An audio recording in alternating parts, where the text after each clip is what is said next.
Let's firstly talk about the rise. So, an 8.5% increase in the state pension as of today. Well, imagine the shock for the Work and Pensions Secretary when someone tells him Chancellor Jeremy Hunt's stealth taxes will wipe out over 3/4 of today's increase to the state pension.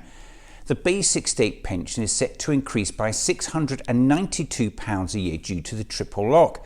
However, and with this lot, there's always a however, a typical basic rate tax-paying pensioner will face a whopping £530 a year hit due to the government's freezing of income tax thresholds, meaning 77% of the rise in the pension is being swallowed up in stealth taxes. And it gets worse.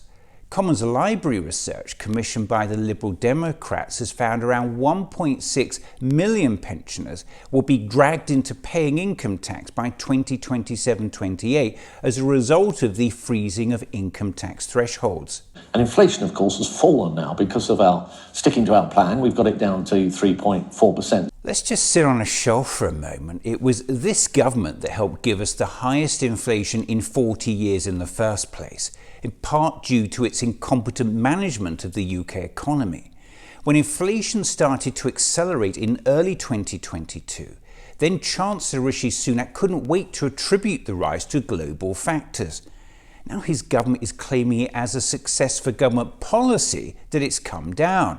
And inflation, of course, has fallen now because of our sticking to our plan. By now, even Larry the Cat knows the job of cutting inflation is for the Bank of England.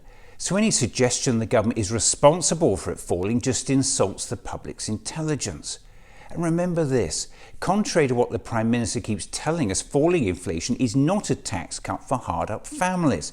Falling inflation just means prices are rising more slowly than they were before. It does not mean that price levels are actually falling.